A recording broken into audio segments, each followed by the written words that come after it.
Welcome back. Disaprovalmania. President Biden's approval ratings are once again a point of concern for Democrats as they reach historic lows less than 2 weeks before the midterm elections. We'll talk about why they're so low, what he can do to fix it, and see if he even has enough time to save his party amid a war, soaring inflation, and historic division. We'll be taking a look at those stories and more today, October 28th, 2022.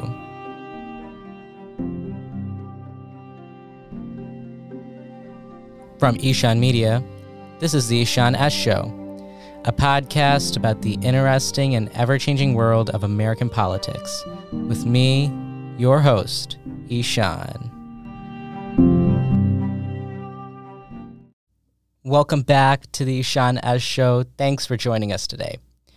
We are now 2 weeks out from this year's midterm elections, which means the stakes couldn't be higher for either party. Next week's episode is going to be the last episode before the midterms, and I must say, time flew by quick. Both parties have done immense work to reach where they have. It's been a little more unorthodox of a campaign, I must say, however. The path to getting where we are has entailed so much unusual events. We've seen so much unusualness to get to the point we are at. Now, I won't let today's monologue get into what exactly unusual means. That's going to be for next week. But as unorthodox as this cycle has been, this election cycle, there have been a few things that have stayed normal. One of those things is the president's approval ratings' impact on the results. That's a factor that every political party with a president in power worries about for the midterms. Not even the presidential election is as important as the midterms are for a presidency, one may argue. They matter a big deal, especially because the president isn't the one on the ballot. It's a referendum about not them, but their party and their work. We'll talk about that in just a minute. But before that, let's hit some top stories from around the world. This first story is kind of a continuity from last week's episode. In the last episode, you might recall, I talked about the not-so-surprising departure of UK Prime Minister Liz Truss after her failed economic plan did not command the confidence she needed in her Conservative Party. Now, you can listen to that episode to learn more about parliamentary politics and the policy as a whole, but long story short, the ruling Conservative Party now had to elect a new leader upon her resignation who would then become Prime Minister. The Conservative Party's ruling committee, the 1922 committee, decided that a member of their parliamentary party must get the nominations of 100 of their colleagues in order to qualify for the ballot, an intentional restraining move. Liz Truss's former rival and member of her cabinet, Penny Mordaunt, was the first MP to throw her hat into the ring, and she was popular in the party, and actually when she did run in July, she actually got third place. And that was third place to Liz Truss. And then second place was then former Chancellor Rishi Sunak, who came in second place in that same contest. He announced his candidacy a few days after Penny Mordaunt and saw an overwhelming amount of support. And then the wild card in this race was former Prime Minister Boris Johnson, who Liz Truss replaced. He was also thought to have been seriously considering a run of his own. He was actually out on vacation when Prime Minister Truss announced her resignation. So he flew back within just a few days, or not even a few days. I think it was a day. He flew back to London to start talking to his parliamentary allies and his friends and people that wanted to see him run. He garnered huge speculation all weekend with a lot of support, but even more backlash at the thought of him even running. As you might have heard in last week's episode, Boris Johnson, quite the controversial fella in politics, and so conservatives were a little wary about him leading the ticket in the next general election because their hope was that whoever became prime minister was going to have to lead us in 2024. They wanted somebody who may not be that controversial. So after holding a meeting with both Sunak and Mordaunt, Johnson announced that he wouldn't run to get one more shot at his old job, saying that it would, quote, simply not be the right thing to do. Owing to his polarizing presence in the party and investigations, he made the decision formal on Sunday. Then the next day, Penny Mordaunt announced last minute that she too would drop out of the race due to a failure to get enough nominations. So, with Mordaunt out of the way and Boris obviously out of the way, Rishi Sunak was the only remaining candidate, and he had over 150 backers in the parliamentary party. And so with that many people backing him, and the fact that he was the only candidate in the race, he was by default selected as the successor to Liz Truss. Sunak, who is the first person of color to be prime minister in the UK, takes over one of the most tumultuous economic crises our friends across the pond have seen in a while. How he handles this is going to be watched with a very close eye. I'm going to be making sure that I watch this, and I suggest you do the same. They plan on releasing an economic plan, a budget of sorts, in a few weeks. And he has been formalizing his new cabinet where he's gotten rid of some Liz Truss loyalists and brought in some of his own, as well as people from all across the party to unite it. Now, hopefully, maybe in this change in leadership, there might be a little more stability in the UK, but we'll have to keep track of how he and his administration try to handle this crisis as the third prime minister and administration in just 2 months in the UK. The episode before last week's episode, we told you that the House January 6th committee subpoenaed former President Donald Trump to testify during their last televised hearing before the midterm elections. Well, Politico reported on Wednesday that the former president's legal team had accepted the subpoena from the committee. Now, if you don't know what a subpoena is, you can listen to Season 3, Episode 2, where I do outline what that means. But in short, it's an order that might be issued by a court or by a congressional committee in this case to testify. President Trump's subpoena orders basically ordered him to provide documents and records to the committee by November 4th, and then provide testimony to the committee sometime before November 14th. Now, for the record, President Trump has shown absolutely no interest in complying with this subpoena. In fact, he has questioned why the committee hadn't called him earlier when he wanted to. Now he's saying that maybe I don't want to go anymore. I wanted to go earlier, and I told him to call me on, but maybe I don't want to go on anymore. That's kind of what he's saying now. Well, he hasn't said that he would challenge the subpoena in courts. It's all but certain that he will try to exercise all the legal options available to him in the courts to delay or even prevent his testimony. Now, legally speaking, he may not be able to prevent that testimony, but the committee's decision to subpoena Trump comes just as Republicans are set to win back control of the House, which will all but certainly result in the committee being scrapped. It might have been an intentional decision to do so, but in the off chance that Democrats somehow retain control of the House, then I think the committee will try hard to go after Trump with that subpoena and get that testimony. So far, though, there hasn't been any comment from the Trump camp. So those were some top stories that I had my eye on this week. Now let's jump straight into Midterm Watch.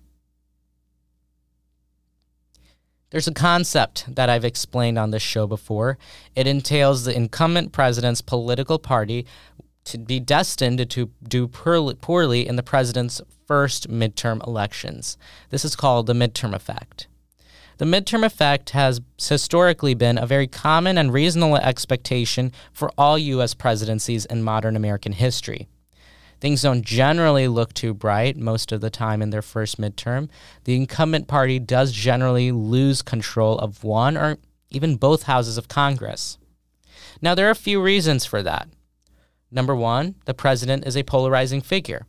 No matter how down-to-earth or polite they may seem, there are going to be people on one side that hate him and one side that loves him.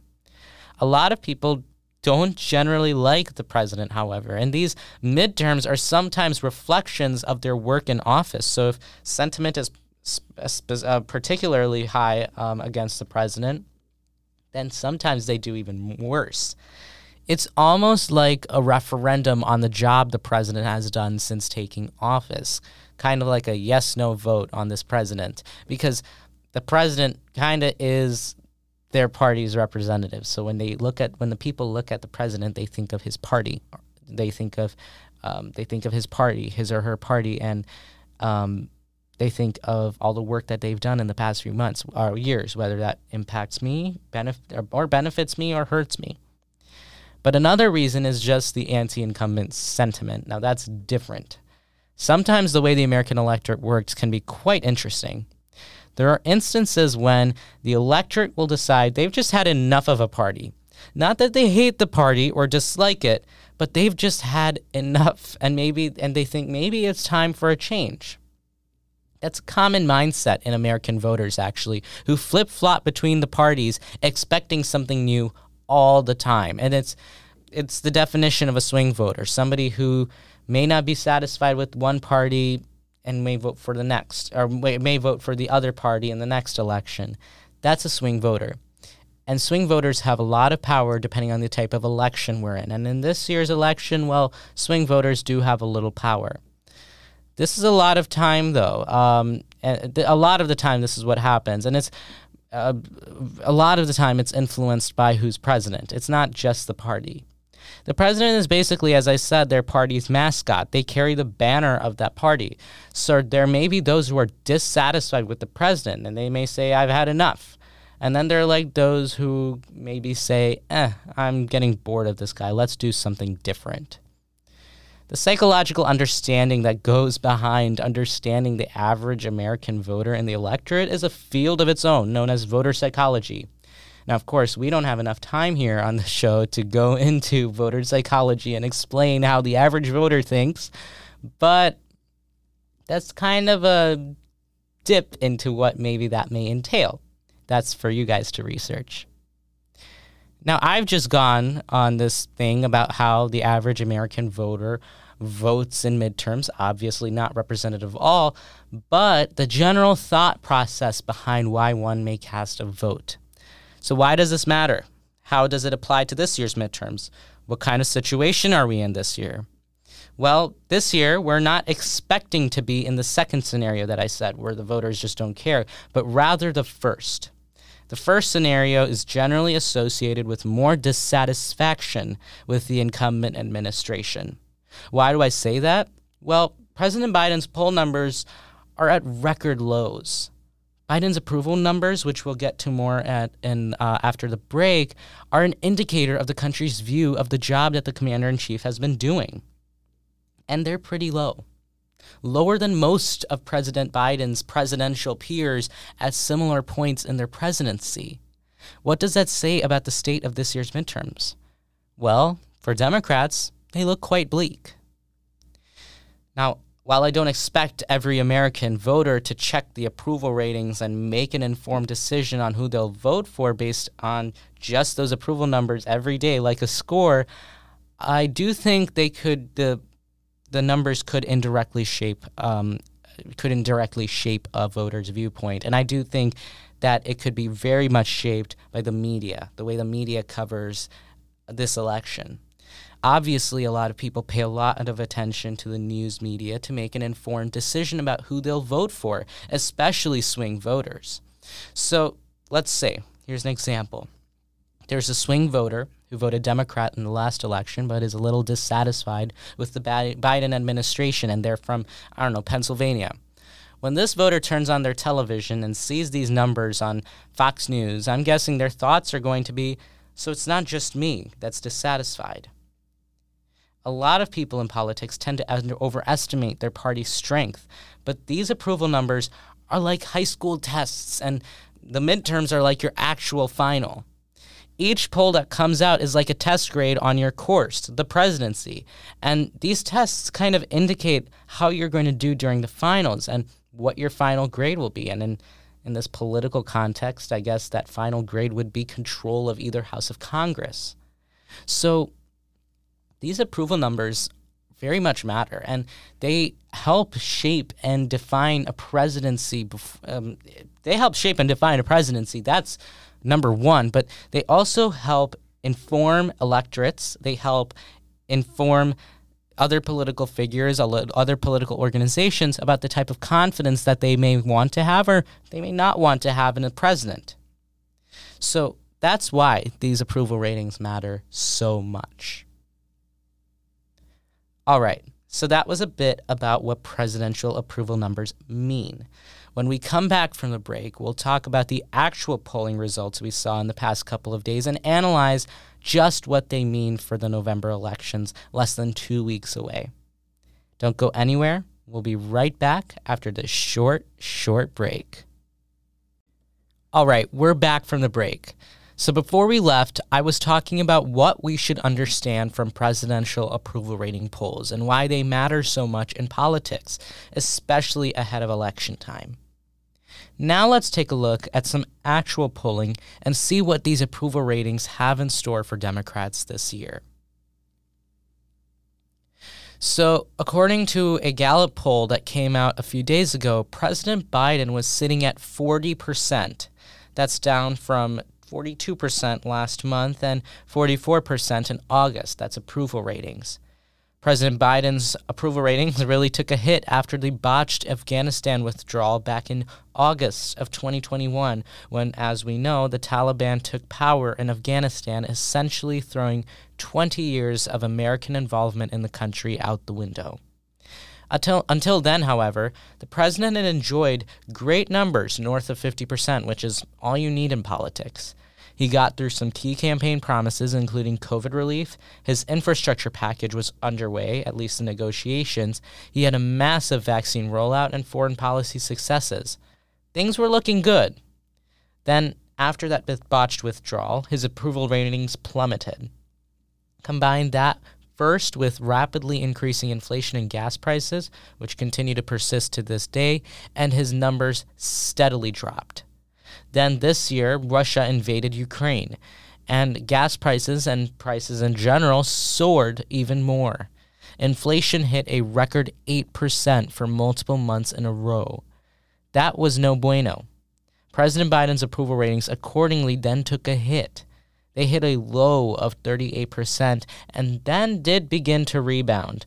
August of this year is when things seemed to look pretty good, and they had hit their high again, at least 1 year high back in August, when he took out the leader. President Biden's administration took out the leader of terrorist organization Al-Qaeda. He passed the CHIPS Act. He had his gun control bill in full swing, low unemployment, among other things. So his numbers did go up. That was the 44% that I mentioned earlier. He's fallen again since. Where President Biden sits at with 40% approval is dismal, to say the least. It's not really a good sign for Democrats. I'd be worried, to be honest, if I were a vulnerable House Democrat right now. If we were to compare that Gallup poll, 40%, from this month to other presidents' approval ratings at this point in their presidencies, we'd find that Donald Trump set at 43% in 2018, after which his party lost massively in the House. Obama was at 45% in 2010. His party did even worse in the House. Bill Clinton was at 41%, and his party lost control of the House and the Senate. President Biden, though, is at a lower point than each of these presidents. He's at 40%. That's extremely low. And if history over the last 30 years is an indicator, Democrats are in for a brutal midterm this year. The 538 generic ballot, which is a poll of who voters would like to see in control of Congress overall, shows that Republicans have a 0.6% lead overall over Democrats. Other polls have 49 to 45%. Some polls have 46 to 47. The generic ballot, though, has a 0.6% lead. That may not sound like a lot, especially compared to the other polls that I just mentioned, but you have to understand that the generic ballot is just the overall sentiment of who should control Congress. And that number, that 0.6%, comes from a very low number that was once at negative, or not negative, excuse me. It was It used to be less than, I think it was a 3% deficit that they have just opened up and made a 0.6% gain. So Democrats are really losing out here, and they are dropping from a 1.5% generic ballot lead. And generic ballots are generally not very fluctuating, if that's a word. They don't fluctuate a lot in terms of the differences between the two parties listed. They usually stay pretty consistent, and it's usually between, I don't know, anywhere from 1 to 5-ish%. In 2018, it kind of hit a higher number, but we saw what happened accordingly. This year, though, it's 0.6%. Other polls have it elsewhere as well. But yeah, it's Democrats that are losing. Now, how did we get here? Well, the simple answer is it's just politics. It's how Democrats were running this campaign, and it directly corresponded with President Biden's approval ratings. Why are President Biden's approval ratings so slow? It's obviously not just the Afghanistan withdrawal. It's been an issue that has been hitting at us on a more daily basis, and that's the inflation issue.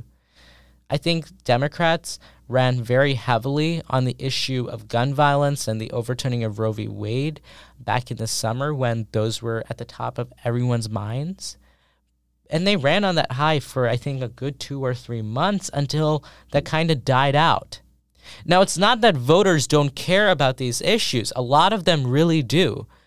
But issues like inflation and soaring gas prices are the most important issue, a top point of concern for these voters. And the way the messaging is working right now, they're saying it's because Democrats were passing these huge spending packages that drove up inflation. Now, that's not my view on this necessarily, but it's what people are saying in the media. According to Data for Progress, inflation is the top issue for 45% of voters this year. So when you campaign on these issues, when you are not talking about how you're going to fix inflation or yes, we did do this with inflation, but that was just to offset this. They have been doing that, but Democrats have not been effective in getting that message across. And so I think I'm seeing more Democrats switch over to the social issue side of things and running on those. Democrats have simply lost the messaging battle on this issue. Republicans, on the other hand, have turned inflation into their biggest campaign weapon. I mean, anywhere you listen to a debate these days, everywhere you listen, governor, senator, house, state house, county clerk, wherever, what you hear a Republican candidate is say, oh, these soaring prices. Oh, these high numbers for gas. Oh, how hard is it to buy groceries now? That's what they are saying, and this campaign has been working pretty well for Republicans, at least according to the polls anyway. And it correlates with President Biden's approval ratings, where he is disapproved of for his economic for his handling of the economy. And so voters will go to the party that's concerned about their top issue. Democrats can say that they are lowering gas prices and passing laws like the Inflation Reduction Act, but the fact of the matter is that we are seeing real inflation right now, and it reflects President Biden's approval ratings. President Biden's approval rating polling average sits currently at 42.3%, according to 538. With over 15 million early votes cast and less than 2 weeks out from the election, it'll be interesting to see if President Biden's approval ratings do somehow miraculously change, or if they have an impact on November 8th. Thanks for joining us. We'll see you next week. And so that does it for us here today at the Ishan S Show. If you liked my commentary, then go ahead and follow at Ishan S Show on Twitter and at the Ishan S Show on Instagram for breaking news posts and updates about the show. If you want to learn more about political news stories, then check out my political news blog on the IshanSshow.com. Do us a favor and share this episode and all the others with your friends and family. It's the best way for this show to grow and get more people listening to it. Thanks again for all your support, and I'll see you guys next week. Bye.